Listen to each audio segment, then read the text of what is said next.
All right, ladies and gentlemen, welcome to October Red.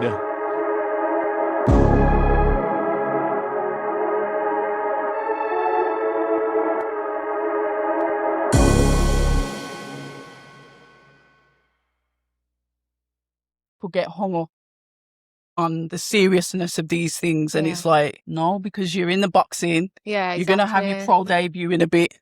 You're going to have to get used to this. You're going to be on camera more because you're going to be winning, aren't you? Yeah, of course. Ladies and gentlemen, we are here with Birmingham, and I've got to reiterate the Birmingham, and I do get passionate about Birmingham, and it's Maya Hall. But Maya, this is the first time I've met you. Obviously, I've watched you on socials. I know you've got your professional debut in a couple of weeks' time, but I want myself and the viewers just to get to know you a little bit. So just tell us a little bit about yourself. Obviously, I've got my debut soon. Got into boxing because, you know, my family, it all runs in my family, and I absolutely fell in love with it. Like, it changed me mentally, physically. I was overweight. So obviously I've came a long way because when I was younger, I've done drama school. I'm used to like the big stages anyway. When I get in that ring, there's nothing, like I'm used to it. So obviously, I started with drama school and then I wanted to change a bit. Obviously I was overweight when I was younger. I lost a lot of weight. So as I've grown up, I changed my diet. I went from eating meat all the time, dairy products, to becoming a vegan. And people always say to me, oh yeah, where do you get your protein from, or do you feel strong? I've never felt this way, ever. So I feel like the healthiest I've ever been. But yeah, like I enjoy this sport. It's been around. My dad, he's my coach, obviously. He's had 148 fights. Watched him as I've grown up. And yeah, I love it. And that's what we're going to speak about, your dad, because like your dad's one of these trainers, and I was here probably, you can see him lurking in the background, keeping an eye, and you can see your daddy's girl. He's one of these coaches that have been around for a long time. Like you said, he's boxed himself. So you've been brought up around that. But I've been in here for his fighters that are not his kids. You're his kid. How does that work? Because I know what he's like. How does that work with having your father as your coach? Do you know what? Some people look at it as if it's harder. It is, because at the end of the day, we could go home and argue about boxing. We don't argue about anything else. He's my best friend. He's literally brought me up, obviously. I don't speak to my mum. He's literally raised me. So it's helped me a lot. Like, a lot. You know, I feel like even when I was doing the amateurs and he was in my corner, like, it brings me more confidence. I feel like when I've had fights and he's not been in my corner, I'm less confident. But obviously, that's when I was a bit younger, so I'm growing up now. So even if he can't be there, like, you know, I have to put up with it. When he's in my corner or when he's training me, he just brings out a different Maya. And I can't explain it, but I love it. You know, that's a great relationship that you have with your dad. I have spoken to fighters that are trained with their father. Dolan Smith, who's fighting in a few weeks. I think it's October the 24th. He's trained by his father, and his father took him all the way from the beginning.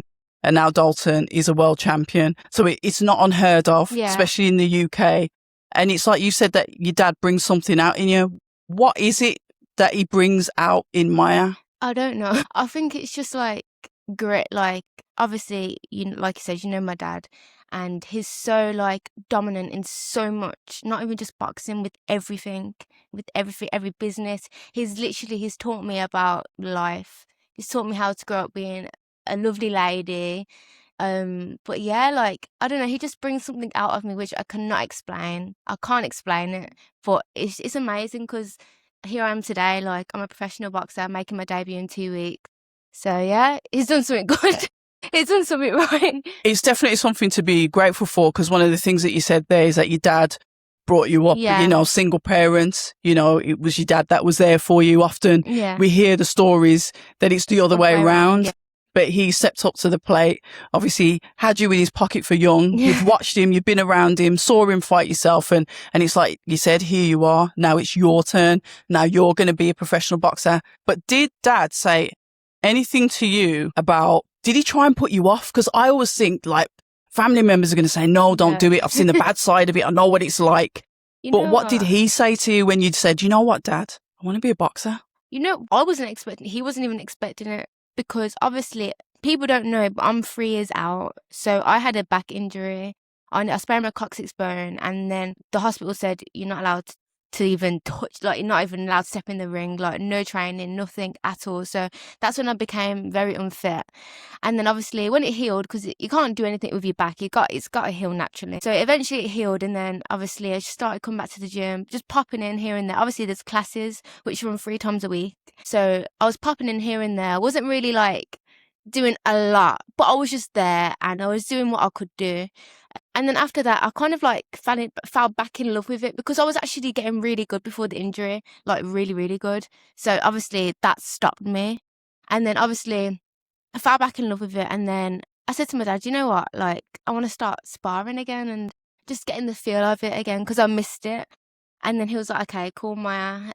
So obviously I started doing a bit more training. I said to my dad, can you start doing one-to-ones with me, just so I can just learn a little bit extra? He was like, show me first, show me that you want to do it, and then we'll speak about one-to-ones. So instead of just coming 3 times a week, I was coming after school. I was coming after college. Obviously, when I left school, it's college, coming after college, coming after work.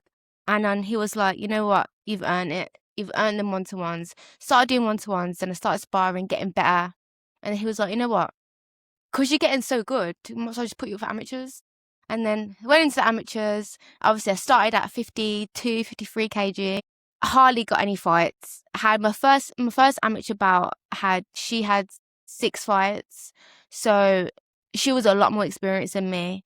And then obviously went through that. I didn't win the first one because the ABAs love to stop amateurs if they have, especially girls, if they have nosebleeds. I don't think it's right. After that, I just said to my dad, you know what, I want to keep on doing it and doing it and doing it. And then eventually I had about 12 bouts, and then I was sparring a lot of professionals. So obviously my manager, who's John Pegg, he said to my dad, you know what, why is Maya doing ABAs? Like, there's no point. She's got the professional style. She gets better sparring with the professionals. Every time I was sparring professionals, they're being like salty about it. A lot of the times when I was trying to spar amateurs, they were being a bit weird. And then people don't know as well, like I moved from 50 kg to 2 kg, so it's a big jump. And that was only because there wasn't any fights available in that lower weight category. So obviously I moved up, and then I moved back down, and then obviously John had the talk with Dad, and then signed me, and then yeah. The sparring that you've had then, you know, I've seen your socials, but not a lot of people that are listening to this would have. Yeah. Tell me about your sparring experiences as other professionals. Yeah. Who've you had experience with sparring? So obviously my main sparring partner is Jess Barry. She's amazing. I love her to pieces. She's helped me a lot, like getting like stronger wise. Like I've got so much stronger with sparring Jess. I've also sparred Emma Dolan, Shannon Ryan, Ebony Cotton. They're all of the professionals I've sparred, but obviously I spar men all the time in my gym, so it kind of works out the same, because they do hit hard and they don't go shy on me. Like my dad says, go as hard as you can. It is what it is. Obviously I'm sparring people my weight, so it's not like they're taking the mick.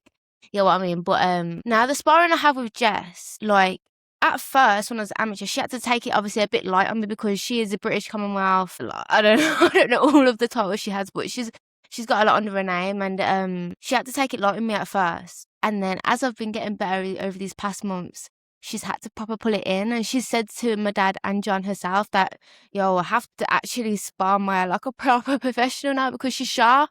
Obviously, I still have the little bits of amateur moves in, like I'm still fast-paced here and there. But obviously, professionals more like you can observe more, set your shots, land your shots more than you can in amateurs. Because the judges in amateurs, they just look at like point scoring and fast shots. They don't really care about the power. In the when sparring pros, I understand what the power's like now, and I feel like to be fair, I like getting hit hard. It brings something out of me, like it makes me want to hit them harder. So yeah, I love it. Like I've learned a lot from obviously sparring different professionals, and obviously if I could spar Jess all the time, I would. But you know, sparring other professionals to get a lot more experience, because people fight differently. So yeah.